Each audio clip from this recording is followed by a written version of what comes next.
Good afternoon. Good afternoon, everyone. I hope you guys are doing well on today. I want to just take a few minutes to thank you for tuning in for this week's Winning Women's Wednesday Spotlight. Um, I know it's been a couple of weeks since we've been on, but we have been working so hard to bring guests to the stage so that we can continue to bring awareness, continue to spotlight these women who are doing phenomenal things throughout our communities. So, for those of you who are new here in this space, I am LaShonda Walford. I am the founder of this amazing All Bets on Me community. Um, Today, we will be discussing sexual assault. So, for anybody who is sensitive, if this is a sensitive subject for you, this would probably not be the episode for you to tune into due to the nature um, of the conversation. We're not here to upset anybody, we're here to show support, we're here to bring awareness to the women and the families who are affected when it comes to sexual assault. So I will again thank you guys for being here. Thank you so much for always showing up and support every Wednesday when we go live. I certainly appreciate it. I understand that there are so many communities, there's so many things going on, and you guys could choose to be anywhere, but you choose to be here with us, and I am forever grateful for that. So, without further ado, I am going to bring our speaker for the hour on with us. I'm so excited to have her join us today and just share her story and then just give knowledge and wisdom of what she's gained throughout her journey. So, let me bring Leah on with us. Hey, hey, hey. Hey, Leah, how are you? I'm good, beautiful. How are you? I am doing just fine. I'm doing just fine. Awesome. I'm excited to have this conversation. I am excited to have you on. You and I talked a little bit about it, but I definitely am excited to have the conversation, and I'm even more excited to have you be on here to have the Mm, conversation because this is yes. heartfelt for you. It's not Mm-hmm. something that you're just, yeah, I'm gonna come on and have a conversation about it. No, no, no, no, no. This is what you do behind the Mm-hmm. scenes. This is what you do every day. This is a part of who you are, a part of your life. Yeah. So it's special, and it means so much to me that you would even one agree to Mm, come on to take the time out to yeah. just show up here in the community for the women. So I am going to allow you to introduce yourself to the women here in the community in any way that you feel like. Yeah. So first and foremost, thank you for having me, LaShonda. And welcome to you ladies at All Bets on Me. I am Leah Forney. I'm a seven-time published author. I'm also a podcast host of Hey Queen Thrive. I am a sexual assault thriver, not a survivor, a thriver, because there's a difference between surviving and thriving. I'm also a sexual assault advocate and activist. And Jesus, I wear 50 million other hats on top of that. But I'm excited to have this conversation, especially because sexual assault, it affects everyone, but Black and brown stories are the ones that's not being told. And so that's where my heart lies in this conversation. Right, exactly. What I was saying as to why I it was so important for me to have you come on. Um, Mm-hmm. so now that you've shared with us who you are and all the different hats that you wear, can we just start by you sharing like your story, if you don't mind? Yeah. Yeah. So let me just say this. Sexual assault started at a young age, right? But I will tell you that I the first time I reported it wasn't the first time I was violated, right? So I was violated as a young girl. I grew up in Queens, New York, very curvy young girl. So of course, immediately men were gravitating towards me. They were drawn to me, and so they would do things like grab my butt, grope my breast, right? And so as a young girl, you don't know what to do in that moment, right? You don't know if I should report, if I shouldn't report, or any of that, right? So like many black and brown girls, we just don't say nothing. Right? We don't talk about it. We don't share it with anybody. You know, we might share with a girlfriend or two if it comes up in conversation, but 9 times out of 10, we're not even saying anything. In fact, the statistic tells us that for every 15 black girls that is sexually assaulted, only one will actually report it. That's an alarming statistic. For every 15, there's only going to be one that's actually going to speak up, right? And that is because of the system that I have to operate in, that really sees black and brown women still in 2022 as property. So fast forward, I moved to the state of North Carolina, which is where I was sexually assaulted at January 27, 2013, 9 years ago. And I met a guy very new to the state. He basically told me that he was this, deacon, a man of the cloth, all of this stuff. We met at his job because he worked for a car rental company, and I would happen to be there because my hoopty at the time broke down. So I was like, well, let me see if I can go rent a car. Well, that didn't pan out. And so he offered to drive me home. Well, when he drove me home, of course, what does that mean? He now knows where I live.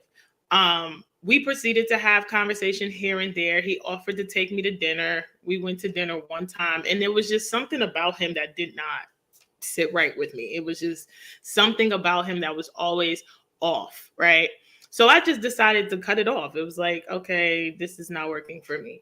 Fast forward, if you know anything about especially Durham, North Carolina, where it happened at, it's not that big of a city, right? So you can easily run into people anywhere.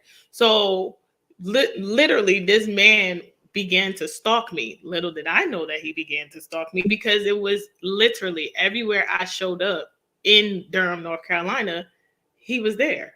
Literally. I mean, I can even tell you I had a car accident, and literally as I'm talking to the police, he's coming down the side street where the car accident is. Like, that's how much this man was following me. And so on the day that he sexually assaulted me, I happened to be home. I was waiting for a friend of mine to come pick me up from church. And I also had just got a phone call that one of my church members had passed away. So I'm, feeling distraught. I'm like, oh my God, I can't believe this. And I get a phone call from the guy. So when he calls me, he hears me in this very distraught place. So naturally, what is anybody that you hear somebody feeling hurt and distraught, you want to comfort them, right? So in his mind, he's like, oh, I'm going to use this as a way to get into her house, right? So he's like, let me come over and comfort you. You shouldn't be alone. And against my better judgment, I'm like, okay, fine. Well, again, little did I know, he was already sitting outside my apartment watching me. So he knew I was home. He knew. So he comes to my house, and instantly it was this feeling of like, something ain't right here, right? Like, it just is in my gut, something said something ain't right. So what was supposed to be a moment of comforting turned into a moment of him wanting to tell me how I rejected him, and how he didn't like that I rejected him, and how it pissed him off that I rejected him. So as things began to get heated up, I'm like, can you leave? Like, it's time to go. And he wouldn't move, y'all. He wouldn't move. And I'm sitting there, and I'm like, in my mind, I'm like, God, help me get this man out of my apartment, right? Before something bad happens. But at the same time, it was almost as if God was like letting me know, oh, something bad is about to happen. So when he proceeds to get up, and I'm thinking he's getting ready to leave, he grabs me, and he proceeds to literally put me in this type of locked in chokehold where I can't move my hands, and begins to pull off my pants and proceeds to rape me.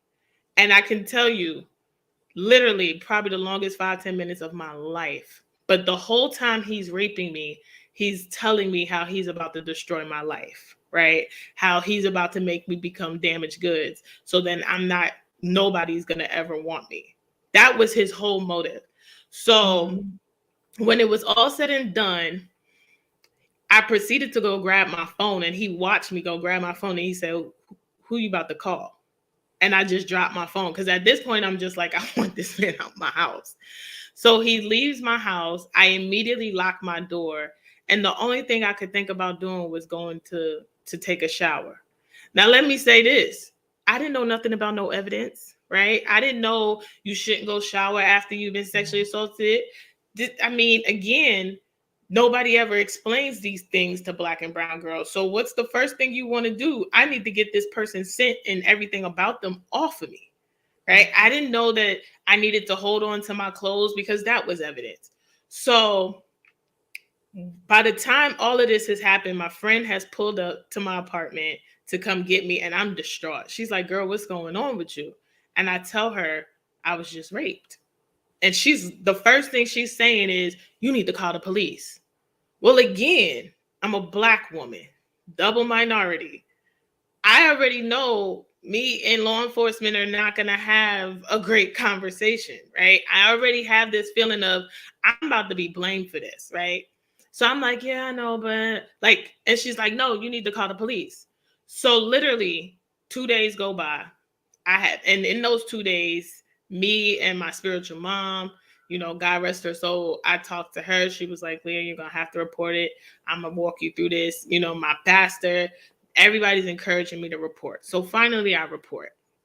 And the first person that's at my door is a black male officer.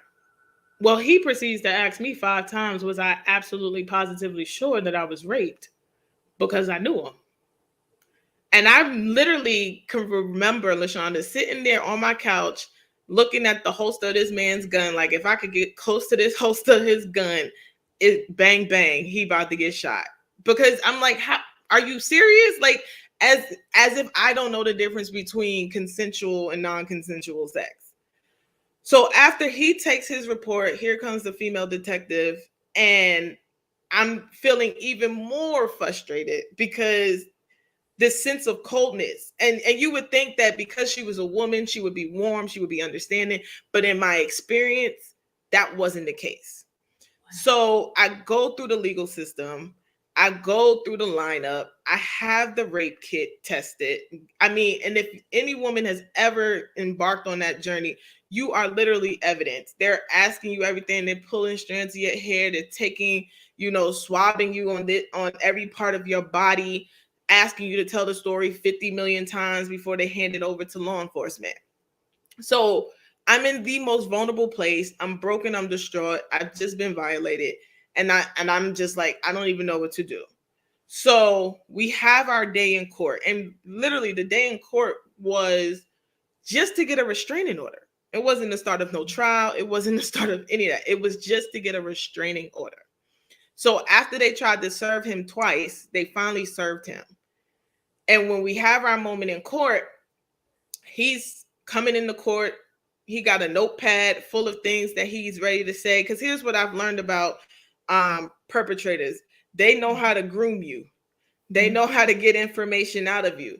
So this is an individual that knew parts of my history, knew that I was the daughter of two addicts, knew that my mom, was still strung out on drugs. My dad was incarcerated at the time. Like, he knew certain things because I trusted him, right? You portrayed it to be this genuine person.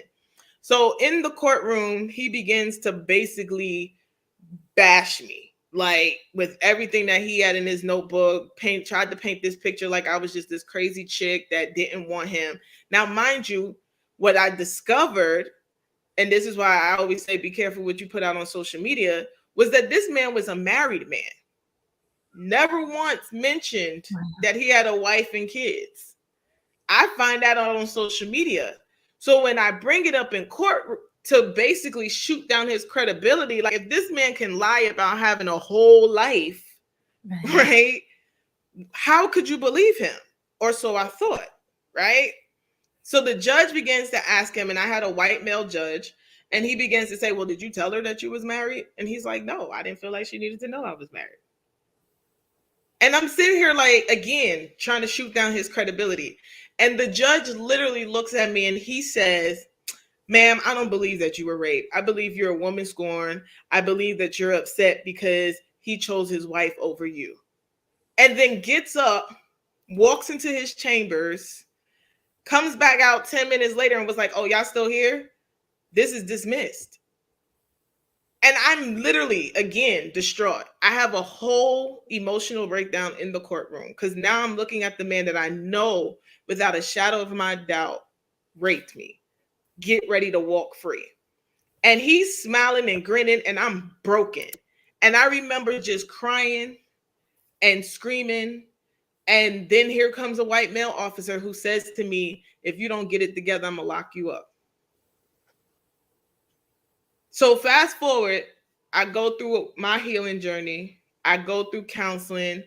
I began to really try to repair my life because it was difficult. The self-love journey for a woman that's been sexually violated is difficult. I spent many, many days in that journey not wanting to be attractive. My own counselor used to be like, Leah, please stop coming to counseling in a hoodie and sweatsuit because I just did not want to be attractive. Mm-hmm. So little did I know they didn't do anything with my rape kit. They actually didn't do anything with my rape kit until June of 2021, y'all. June 2021, Durham Police Department calls me asking me, do I remember a rape incident back in 2013? I'm like, of course I do. Why wouldn't I remember when I was raped? And they proceed to say, oh, well, we tested your rape kit and we have a DNA match. So what would you like to do? And I said to the detective at the time, I said, you always had a DNA match. So what do you mean? What would I like to do? And she proceeded to say, well, we have these cold cases. I said, no, we're not calling them a cold case. Because what you're saying when you say it's a cold case, meaning that it doesn't matter. We're not doing that.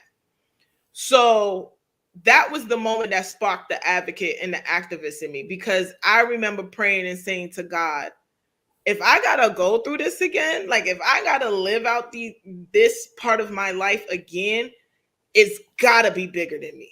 It's gotta be bigger than me. I cannot just do it on this level and be cool with it. Like, how do I show up for other women, for other Black and brown women to say enough is enough? And so God led me to one of my dear friends who is an activist out in Detroit who does activism for gun violence, because she's the mother of a man her son was slain due to gun violence.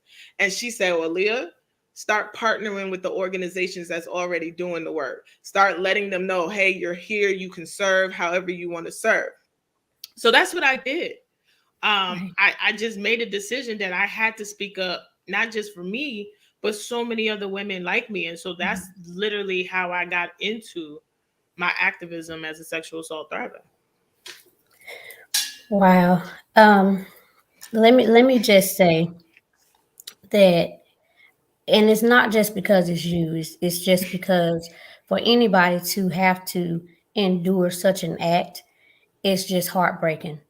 So I am truly sorry that you had to go through that. However, I'm also grateful that you had to go through that, because it sparked a fire in you that's fueled by your passion to change laws surrounding sexual assault, and also have you be a voice for other women. And I'll say women because we're women, but you be a voice to the other women who's not quite there yet. Yeah. When you go through sexual assault, it's so easy. People lose their voice. Like you said, you did not want to be attractive. You were trying to do everything you could so that nobody would even consider looking at you and saying, "Oh, she's attractive." You didn't want that because of your experience. So I'm sorry you had to go through that. Um, but I'm grateful because I can see the bigger purpose. I can see the bigger picture. Yeah. And your life experience and the way where you are now is what's going to give so many others their breakthrough. Thank And you. it's going to give them their courage back. It's going to give them their self-esteem back. You're literally changing people's lives every day, giving them back what was taken from them. Mm, So that in itself, I mean, I just thank you for that. thank And I you. know a lot of people was looking like, how is this Winning Woman's Wednesday? Because it is. I Very few times do you meet someone else Mm-hmm. who lays it all out on the line and go to war and just stand firmly on what they believe and never let up. But it's not just for you. It was so easy for you just to deal with your case specifically, but you didn't do that. You continue to go on and you fight for other women now. So Yeah. that you need a winning woman's every day for that. Because Thank I know you. it's not easy work. It's not easy Mm-mm. being an advocate. It's not easy, but it's what you was assigned to do. Yeah. So so you were already graced for it. You have exactly what you need to go forward. And you're one of the ones he chose to do this, right? You're Yeah. one of the Yeah. ones he chose. But I do have a couple of questions, and one of Yeah. a few of them I'm gonna go back. I just didn't want to interrupt you while you were speaking. Um, Yeah. so you mentioned your sexual assault started early on, but you really Mm-hmm. when you was a child, right? Mm-hmm. Um, and you said once you realized that they were like older men touching you and feeling on you, doing things that they know they should not have been doing, you didn't say anything. Mm-hmm. And was that out of fear that nobody would believe you, or fear of what you thought they might do if they found out you told? Yeah, I say it was a combination of both. Because again, and this is one of the things that I feel like, and especially in black and brown homes, that we have to change the narrative on, is, well, two things. One, we have to stop silencing our children, right? We have to stop making them feel like they cannot come to mom, dad, grandma, grandpa, big mama, whoever you want to call them, and say something has happened to me, right? Right. Because that's the reason why many children don't come and say nothing, is because we have not created a safe home environment that says it's okay to say, I was touched, right? The other thing that we have to stop doing is we have to stop defending the abuser, right? Because let's be honest, if we're gonna have an honest conversation, many of us know our abuser because our abuser lives in the home, right? Many of us know our abuser because that's mommy's boyfriend, that she's like, that's your uncle. Like, we gotta stop defending the man that we know or the woman that we know got predatory behavior. Like, let's be honest about it. You know that. You know when a man, a grown man, is looking at your teenage child. That's not right.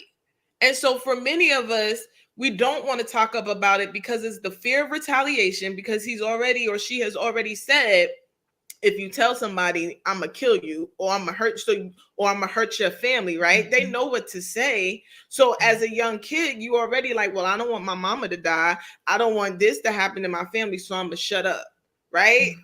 But Mm-hmm. even in shutting up, it's eating you alive, right? The other thing we have to always do too is we got to stop forcing our kids to have interactions with those adults. Like, our children know when Uncle so and so ain't right. Like, we got to stop this forcing, go hug your uncle. No, I don't want to go hug him. You know why I don't want to hug him? Because I know Uncle over here looking at little girls. And we Yes. got to be okay with having that conversation. So for many young girls, we don't say nothing because we have not fostered a safe space that says that it is okay to say that this is what's happening. And the last thing I'll say to your question is we have to prepare our children with the right terminology when it comes to our body Yes. parts. Like, we gotta stop this, oh, that's the cookie. What in the world is Right. a cookie? A cookie something I eat. I don't, my body Right. part is not a cookie, right? So we have to give our daughters the right terminology. That's your vagina. Our Right. sons, that's your penis. Like, we have to, Right. because here's what happens. What happens is you give your child and you say, oh, that's your purse, that's your cookie, that's your hot pocket. Well, somebody gets to touching it and they come to Mhm. you, mommy, somebody touched my cookie. And you like, what cookie are you talking about? Because you didn't forgot that you told your child that her vagina was her cookie. Right. So she's trying to tell you somebody then violated, right? And you don't Right. even remember that you called it that. But if we train our kids with the right terminology to get them to understand what they actually do possess, then that helps in moments when people are violating them. That's why Right. so many of them stay silent. Right. I totally I agree with that. I do. And I didn't want to just assume that was why. So that's Mm-hmm. why I asked the question. But one of the things that really aggravates me is the whole, like you said, trying to protect Mm-hmm. the perpetrators and silencing your kids. I don't like for I don't like when people say what stays in my house, what goes on in my house stays in my house. No, it's time out for that. Because when we do that and when we take on that mindset, we're allowing other people's kids to be harmed, right? Because we all have that. If it's happening in my house or happened in my house and I'm quiet, then that same perpetrator is going to go next door and the next door to them, next door to them, and next thing Mm-hmm. you know, the entire neighborhood is being affected, but Mm-hmm. everybody's quiet Yep. because they want to be secretive. Mm-hmm. And what I found, now I wasn't sexually assaulted. However, my daughter and my niece was. And Mm. so that's why I'm on this journey. And that's Yeah. why I won't be quiet about it.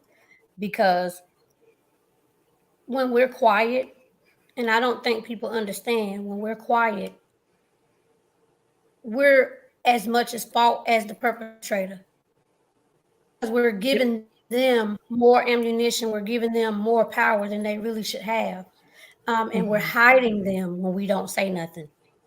And we have to know and understand that it's not about us. What I Mm-hmm. found is a lot of people, it's their pride. I don't want anybody to know.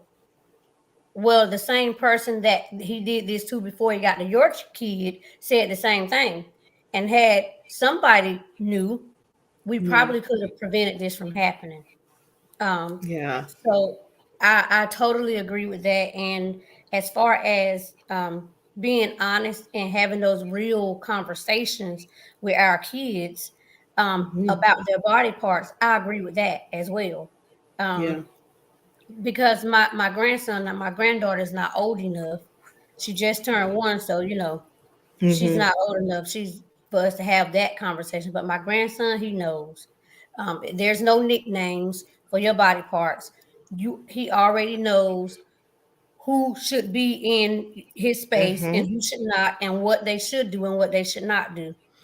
So we've already had those conversations with him. Um, because I refuse to allow that to happen again. You know? Yeah, absolutely. And I always say to parents, the minute your child discovers that they have a private area is the minute you should be having the good touch, bad touch conversation anyway.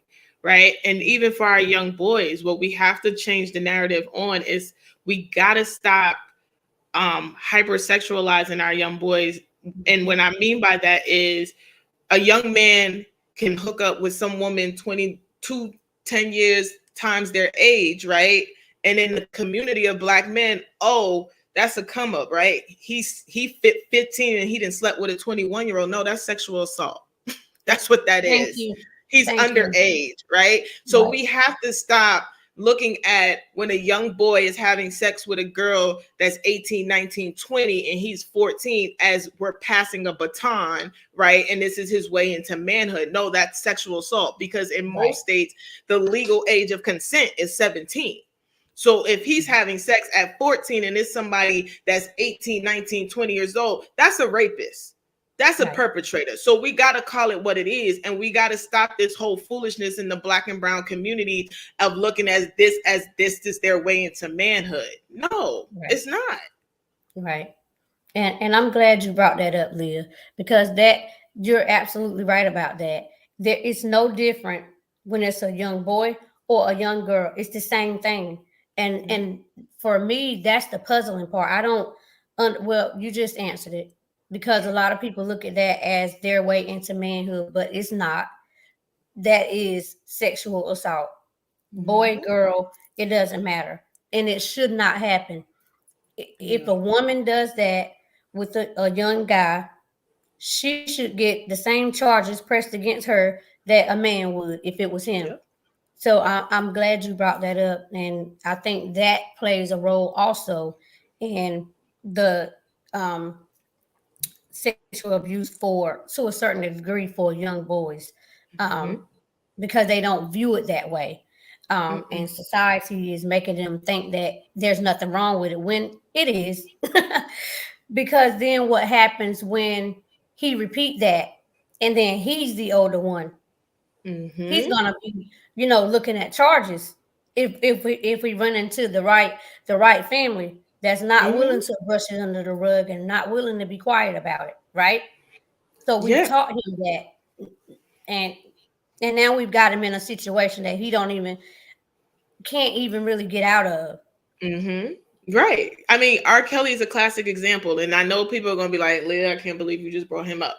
But if we look at and understand the cycle of abuse, Hmm. those that have been abused 9 times out of 10 become abusers, Right. especially when it goes unnoticed and untreated.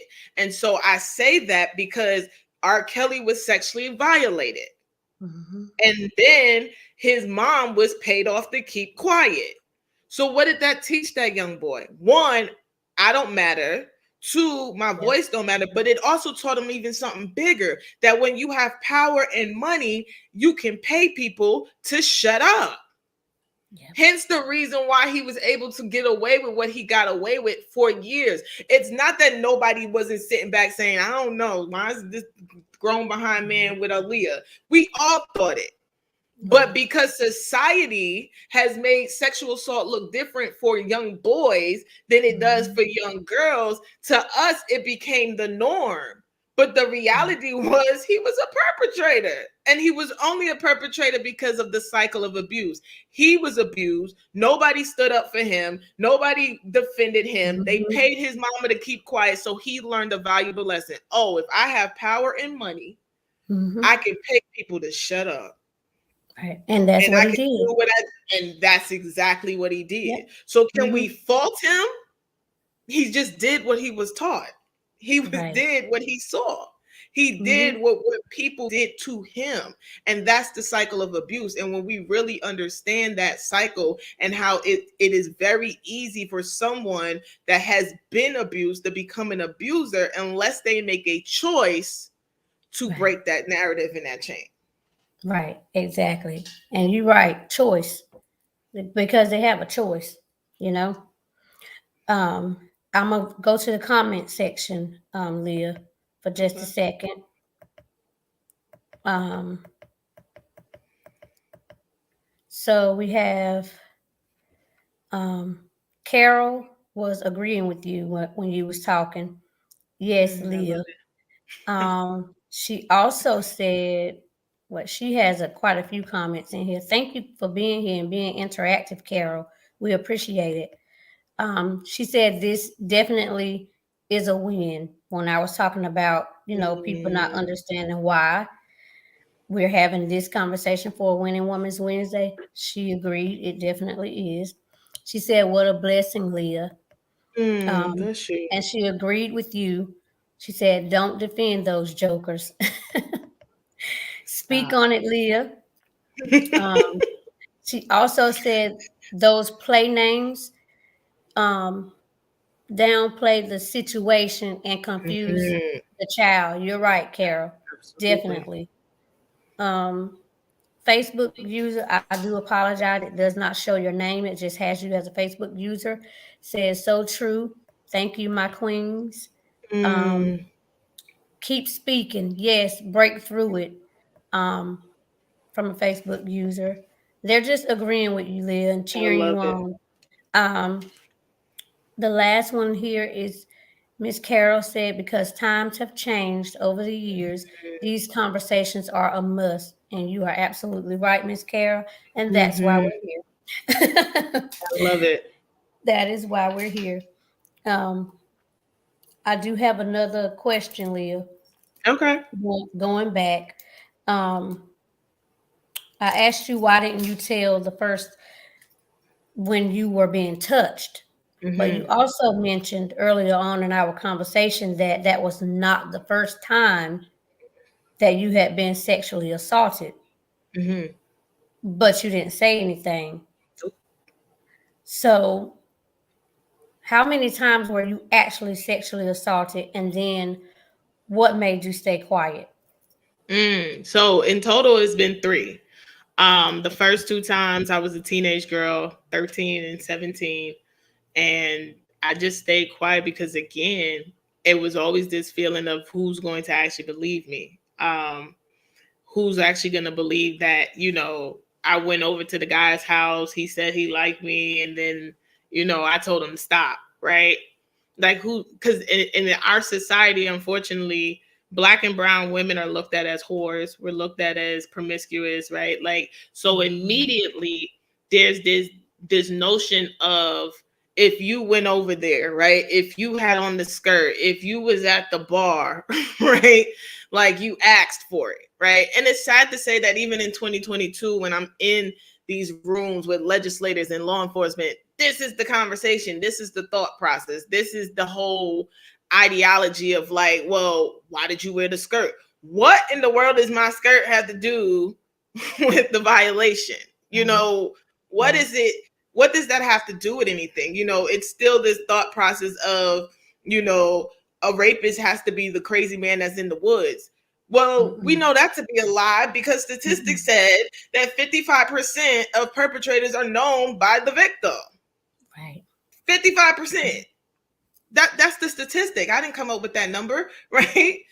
So it's the notion that people still don't believe Right. that it could happen, especially to black and brown girls, right? Mhm. Unfortunately, in 2022, there's this ideology that goes all the way back to slavery.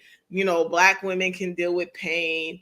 You know, we ask for it because we're built a certain way. Well, no, we can't help that we're curvy. We can't help Right. that we're voluptuous. Like, that came with our Mm-mm. genes. And Right. so for me, the first two times I just didn't talk about it because again, it was this feeling of not being believed. When it happened the third time 9 years ago, it was enough. It was enough. It was like, I have to Mhm. say something, even if it doesn't get me anywhere. But reporting it and then dealing with the justice system is two completely different things, right? We Right. are told to report crimes. What we're not told is that if you're a black or brown woman, a BIPOC woman, a trans woman, a color, whatever, like, the system gonna handle you way different That than they your are. white counterparts. The system is Mhm. going to treat you like the property that they believe that you are, right? And Right. so I did my part in reporting it, but I didn't know what I was going to be up against when I had to face the system. And that is the reason why I fight as hard as I fight now, because the system, y'all, when it comes to black and brown women and trans women and BIPOC, like, the way they treat us has to change.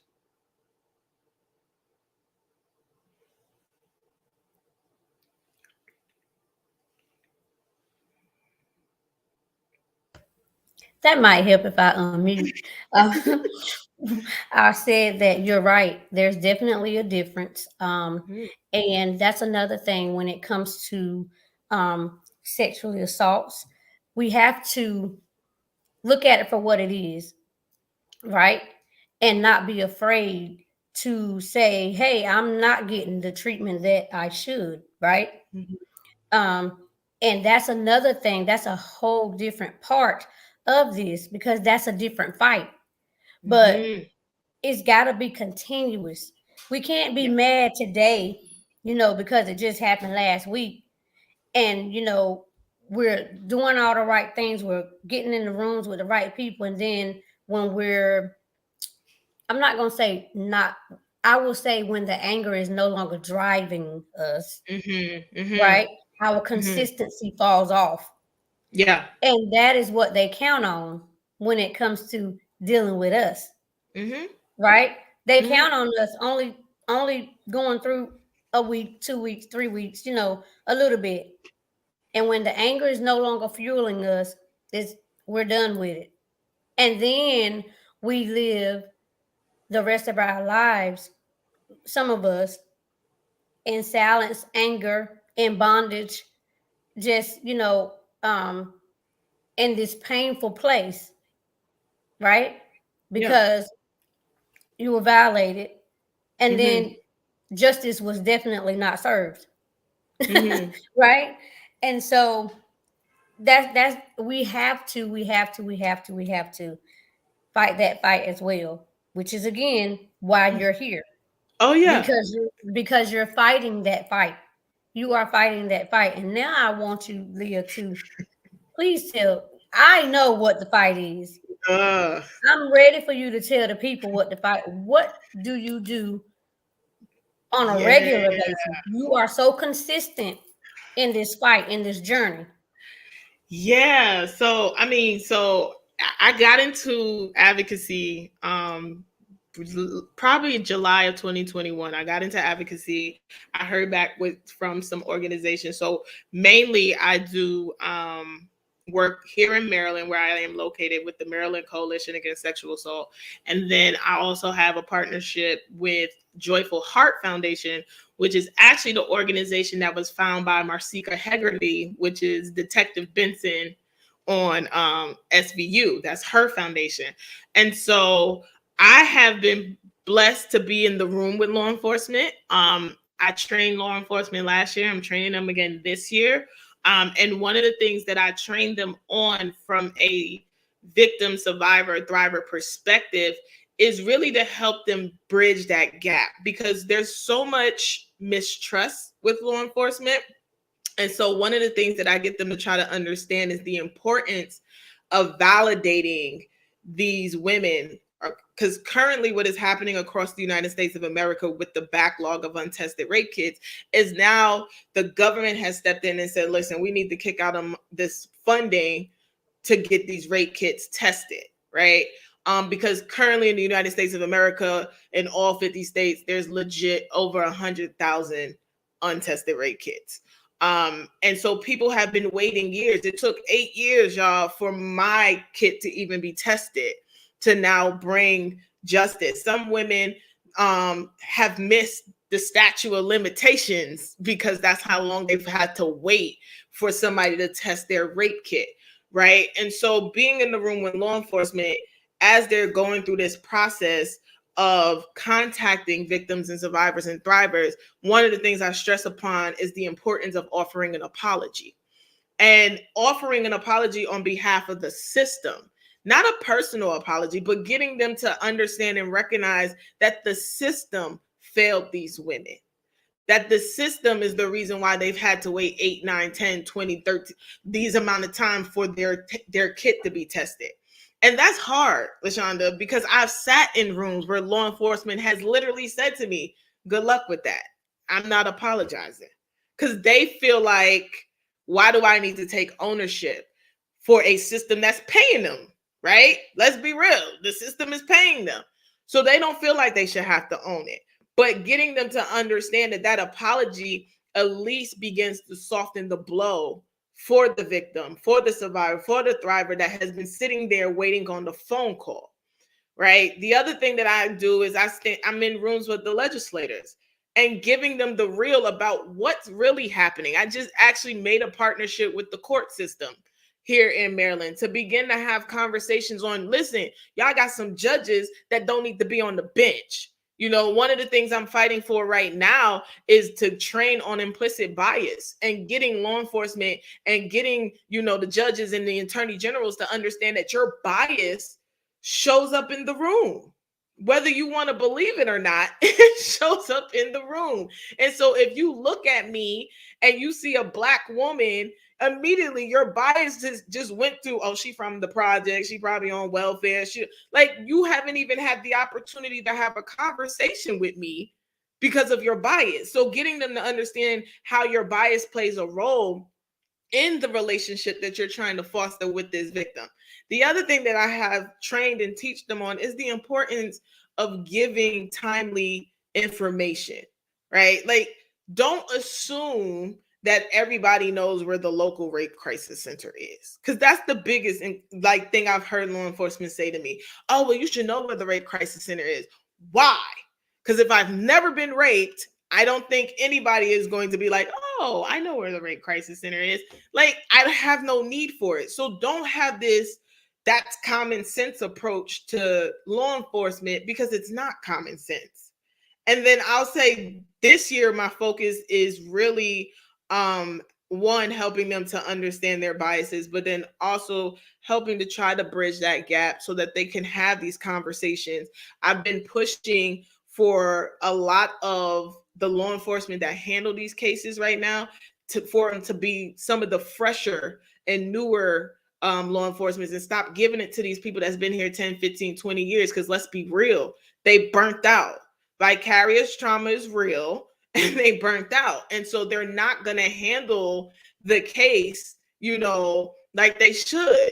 They're going to brush it over. They're going to be like, oh, okay, whatever. Whereas some of these recent grads who came in with this notion of, I really want to make a change, is more effective than giving it to somebody who's been here too long. So that's literally some of the things that I get to be a part of. I have a training later today that's all about protecting Black girls and Black women when it comes to sexual assault, and sitting at the table once again with legislators to see how we can collaboratively make some real changes so that Black women don't have to feel what they feel when it's violated. I tell people I do this work for every Black and brown girl in the world, but I also do it because I'm an aunt of 12, and I want to make sure that my 12 get to walk these streets and not have to worry about being violated. So that's some of the work that I get to do. That is awesome. And I've told you this privately, but I'm telling you now publicly. That is awesome. And I wanted you to share that with the community because I want them to understand that we're just not here just to have a conversation, right? Mm-hmm. And I want them to understand that there are people that's here for them to support them that are fighting every day, whether you see them or not, on their behalf to change things, right? And just be a support for them. So Mm-hmm. I applaud you, Leah. I really Thank do. you. Um, Thank you. and I have definitely joined the fight. Um, Yes. and I don't plan on going anywhere. Um, Mhm. I don't plan on going anywhere. I don't plan on being quiet. Um, it's one of those things where you already said enough is enough. Mhm. Um, and the more of us that come together to Yep. speak out and to be a voice for those who are not where we are just yet, because it's a process. Mhm. It is definitely a process, but we're here to be a voice for them and be a support for them. So Yeah. that's what it's about. Um, And yeah, and I'll say, don't wait for somebody to invite you to the room. mm-mm, I tell anybody, create your own platform, be your own voice, like you're doing now, using your own platform to say this is a conversation that we need to have. I think so many of us are waiting for right opportunities to have these conversations. And I believe that in my heart, I truly believe that if you have overcame anything, you truly have an obligation to reach back and help somebody else, because you overcame it so somebody else doesn't have to go through it. I have sat in rooms with survivors who have waited 13, 15, 20 years to finally say, I've been raped. And can you imagine holding on to that for 13, 15 years just to be able to say, I've been raped? And had I not shown up in the room, had I not been okay with telling my story, they would have never had that moment to just say, me too. It Right. happened to me too. And so we have to stop waiting for the right opportunities. We got to create the opportunities. This is why I'm Mhm. working on a documentary for it, because we Right. can't keep sitting back hoping that the white man or society is going to be like, sure, LaShonda, you could come be. No, I'm just going to Nope. show up in the legislative Right. room. This is the Right. reason why they have, all these community things. You should be a part of what's happening in your community. You should be showing up when they're doing community meetings. Don't just I tell people, time out for talking about it, be about it. If Right. you really want to impact change in your community, I'm not telling you got to do it on a global scale. Start where you are, but Right. show up and let them know I'm not going to stop showing up until Right. you listen to me. After Right. at some point they're gonna get tired of you showing up, and then they're gonna be like, "All right, LaShonda, like, how can we schedule a meeting?" Right. And you are absolutely right. I'm going to go to the comment section because there's more comments. Um, Facebook user says, totally relate with you, Leah. Hmm. Cold part is because I knew the person, I carried all of the guilt while he got off Yep. consequence free. Yeah. Mm-hmm. Wow. Another one, Miss Carol said, I want to know what justice Leah received with her last perpetrator. Such a good question. So for me, I made the decision to not move forward with a trial, because again, I recognized that this was so much bigger. I didn't want to, because for me, it was like, okay, he go to jail. Whoop de do. It wasn't enough for me to see him go to jail. What was enough for me was to do what I'm doing now, to get in the rooms where the decisions are being made, to be able to say, hey, this is not what you think is happening, ain't really what's happening. Let me give you the real, and then how do we have the conversations together? So to this day, is he still living his life with his wife and kids? Yep. But for me, I'm like, God, you got that, because Right. God can handle people far better than any justice system can, and Right. He's going to handle that in His own time. But for me, the true justice was to be able to stand in rooms, to be able to speak on behalf of other victims and survivors and thrivers, to be able to foster some change, because there is change that's happening. I will Right. say that it's not been deaf ears. There's policies that's being changed. I mean, Mhm. so much that's happening behind the scenes, as you say, that I can't publicly talk about, but I'm Right. in the room, so I know that this is a conversation that's happening even in the White House. I've been Right. privy to sit in rooms Right. connected to that where these conversations are happening, and people are really starting to take notice that we have to do something about sexual assault in the United States of America. Right. So I want to go back to, because I didn't touch on when you said, oftentimes you've been in rooms and the conversations with the police officers were, or their um, ideal behind Mm-hmm. rape when it comes to black and brown women is, why did you wear that skirt? Well, Mm-hmm. why did you do this? Why did you do that? So I want to be clear, and I want the viewers that's watching it now or that's going to catch the replay to understand that it doesn't matter what you're wearing. It doesn't Yeah. matter what you decide to walk out the house looking like. It does not matter, because the truth of the matter is that doesn't give anyone the right to violate you. You Yep. can walk out your house with panties and a bra on. They have no business to touch you.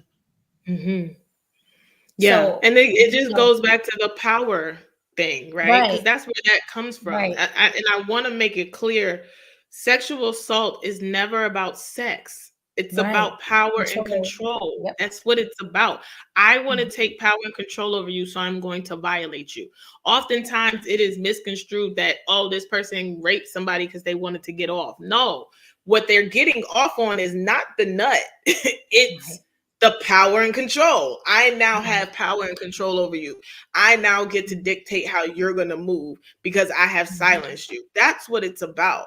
And so, Right. again, the notion again in 2022 is still victim blaming. What did you Yep. do?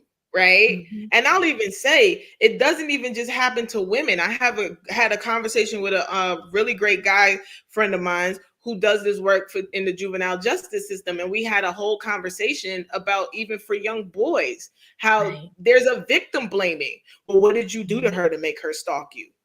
Right. What? Like, why did I have to do something? Right. So, one of the hardest things in this whole fight is to remove the victim blaming. Because when we can Mhm. remove the victim blaming, then we can begin to remove the rape culture, which says that if you got power and you got control and you got money, then you're above the law, which is the reason why R. Kelly has been able to do what he's been able to do. So many other higher ups, Bill, like, has been able to do what they've been able to do Right. because of this notion of I got power, I got money, so I can get Mhm. away with it. So we have to Mhm. remove that. And it's hard to remove that when that is what's been ingrained and embedded in the United States of America's conscience since the days of slavery. Right. Right. And I'm glad you spoke about that, Leah. I am. I'm so glad you brought that up. We got a few more comments down here. Um, Rashia from Arise Den, thank you for being here. She said that's true and Mhm. sad. And then she said right because she's agreeing with you as you're talking. Um, Miss Kara said, Leah, what you're doing is amazing. Oh, thank Um, you. Rashia from Arise Den, this is awesome. Keep plowing through and making a difference. Thank you. Yeah, yeah. Um, I know we don't have a lot of time, Leah, but I do want you to. I know. Our time is winding down, but I want you, to, if you can, you mentioned your documentary, but we did not have time to Yes. actually talk about your documentary. Yes. So, can you just tell what that is? We're gonna have to do a part two, Leah. We're going to. We're gonna have to. So yeah, so I am currently writing and producing a documentary. It's called The Forgotten: Unheard Stories of Black Women in Sexual Assault. And I partnered up with one of my really dear friends and my sis, Teresa Mitchell of Janae Productions, to get this done. We're filming starting in June, but we literally have 6 women, 6 Black women, all different walks of life. That have came to our casting call. I mean, the stories, heartbreaking. The youngest it happened to at the age of 4. Some of them women gang raped. Like I mean, heartbreaking stories. But I wanted to do this film because again, I'm not waiting for somebody to say, Leah, let's do a documentary. Like I'm gonna create my own, but also I'm just at the point where I'm tired of Black and brown stories not being told. I'm tired of the only time we sit in here on the news talking about sexual assault is when it's a white girl. It's happening to us every single day. Every Yeah. single day. And I just want to be able to break that chain and start some conversations. If this documentary doesn't do anything but start a conversation, if it doesn't do anything but have people come to the table and be like, how do we begin to change this? Then I feel like I've done my job. And so I'm super excited.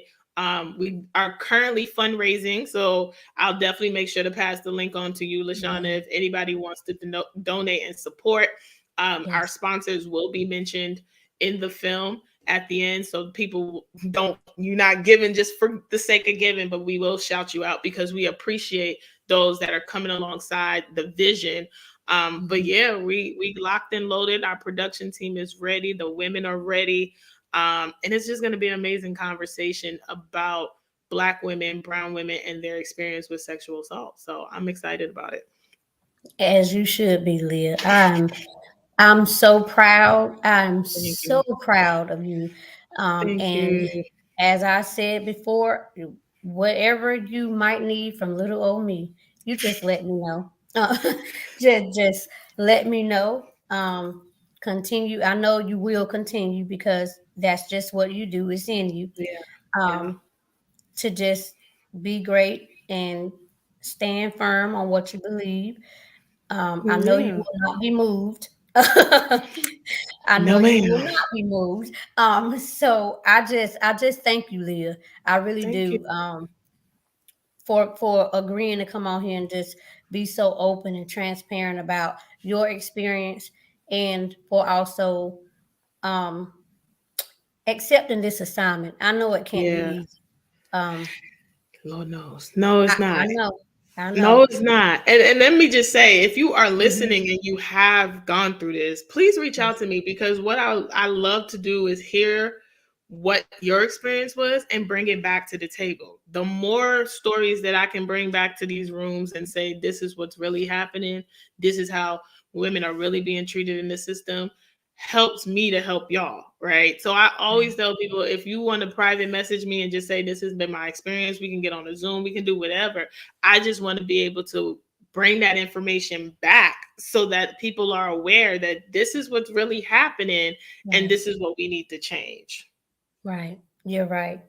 We have another comment. Um, Hi, Jessica. Thank you for being here with us. Jessica says many people misunderstood date rape. Yeah. Yeah, yeah, and that is so true. We just have a couple of more minutes, Leah. So I have to know, what does it mean when you hear the term "all bets on me"? What does that mean to you? Oh, you know what? I think all bets on me for me means showing up for yourself, right? Like Mhm. cheerleading your own self, making the headways that you want to make. Because we as women, we bet on everybody else, but the last person we bet on is us. And so making the determination that I'm gonna bet on me. I'm gonna go after what I want to go after. I'm gonna do what I know that I'm called to do, come hell or high water, and I'm going to show up. And not only am I going to show up, but I'm going to bring my sisters along, because this is not a work that we're called to do by ourselves. This is a work that we're Right. called to do collectively. And so when we bet on ourselves, we teach other women how to bet on themselves as well. Exactly. Awesome, awesome, awesome. Before we go, Leah, let the community know how they can connect with you. Yeah, so I'm on all social medias as Leah M. Forney: Facebook, Instagram, Clubhouse, Twitter, LinkedIn, and so many social medias today. But those are the major ones I'm on. You can definitely shoot me an email, info@leahmforney.com. You can check me out on my website, leahmforney.com. But yeah, just find me on, you can find me anywhere on social media for sure. All right. Awesome, awesome, awesome. Don't forget to send me the information, Leah, for donations Yes, I will for send. for your documentary. Again, thank you so much for being here. Um, Ladies, thank you guys so much for tuning in and being here with us today. You could have chose to be a million places, but you chose to be here with us. So we are grateful and we appreciate each and every one of you for being here. We appreciate you just being interactive in the conversation. Thank you so much.